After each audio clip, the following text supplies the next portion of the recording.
지난 2008년 중국에서 일어난 멜라민 분유 파동 기억하십니까? 우유의 부피를 늘리기 위해서 공업용 화학 제품인 멜라민을 분유에 섞어 팔았는데요. 이 분유를 마신 아기 6명이 목숨을 잃었고 또 어린이 29만 6천여 명이 신장결석에 걸려 전 세계인을 충격에 빠뜨렸습니다. 중국은 멜라민 분유를 제조한 사람 또 납품한 사람 모두에게 사형을 선고했습니다. 我觉得死刑都是对他们来说轻的，也害了那么多孩子，孩子们是最无辜的了。 하지만 그 이후로도 중국의 식품 위생에는 큰 변화가 없어 보입니다. 중국에서 길거리 음식으로 인기 있는 이 양꼬치에 쥐고기를 섞어서 파는가 하면 병들어 죽은 돼지를 버젓이 유통하거나 또 오리에 발암물질을 섞어 만든 가짜 소고기를 무려 1,500톤이나 팔아치운 업자도 적발됐습니다. 뜨거운 물을 이용해 식재료로 쓰일 동물의 털을 뽑고 있습니다. 닭이나 참새 등 흔히 먹는 고기가 아니라 놀랍게도 쥐입니다.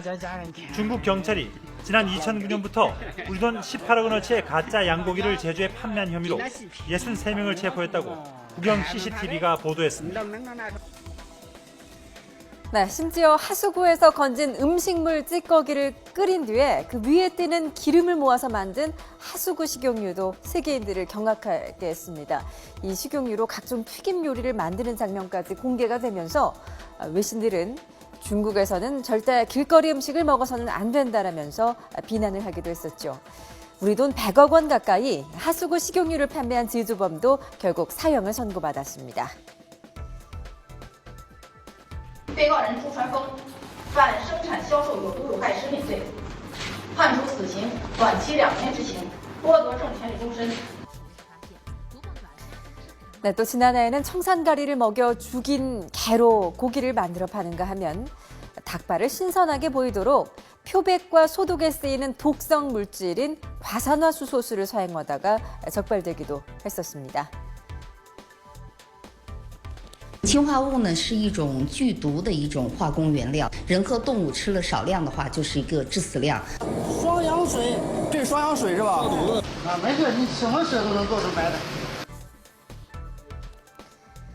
네, 이렇게 육류뿐만 아니라 농산품도 마찬가지입니다. 카드뮴에 오염된 쌀과 더불어 맹독성 농약으로 범벅된 생강도 큰 충격을 줬었고요.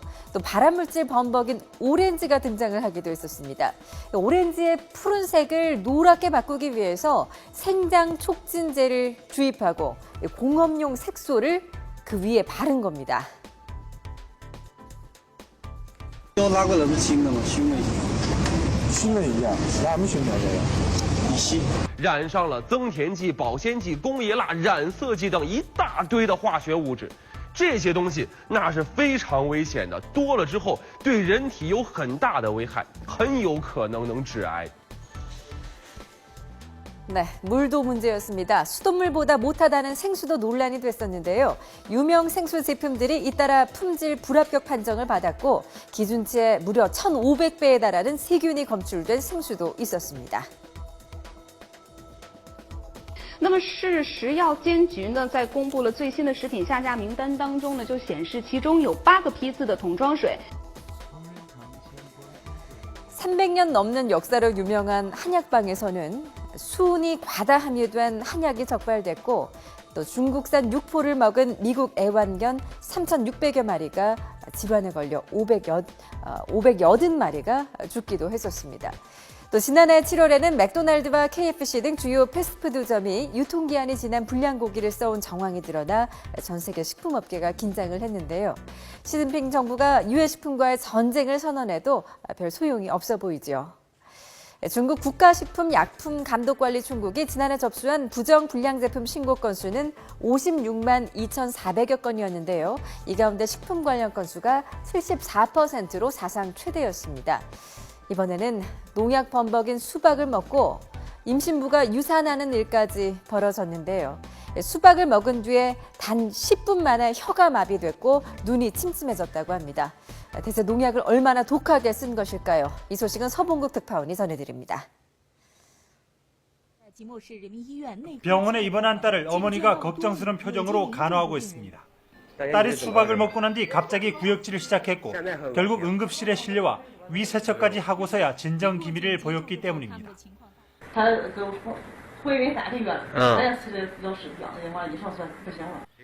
12명에 이르는 피해자들은 똑같이 하이난에서 생산된 흑민이라는 수박을 노점에서 사 먹은 뒤 구토와 어지럼증 등 중독 증세를 보였습니다. 칭다오 당국은 이 수박이 잔류농약 기준치를 크게 초과한 것으로 파악하고 전량 폐기 처분과 함께 유통과정 수사에 나섰습니다. 중국은 독극물 개고기와 표백 닭발 등 지난해만도 식약품 안전 위반 사례가 10,000건이 넘었습니다. 당국의 허술한 관리에 한 명문대생은 최근 자비로 중국의 심각한 식품 안전 문제를 파헤친 책까지 펴냈습니다. 식품 안전 문제를 일으킨 기업 100여 곳을 직접 찾아 사건 진상을 규명하고 불법 첨가제 위해성 등을 고발해 큰 반향을 일으켰습니다. 我们做的是一件很小的事情，而且我觉得每个人都可以做到。 중국 당국은 최근 끝난 보아오 포럼에서도 엄격한 조치로 식품 안전을 확보하겠다고 거듭 다짐했지만 실효성은 미지수입니다. 중국에서는 식품 관련 범죄에 대해 최고 사형까지 가능하지만 특유의 안전 불감증과 함께 돈만 벌면 된다는 의식 탓에 먹거리 사고는 좀처럼 근절되지 않고 있습니다. 베이징에서 YTN 서봉국입니다.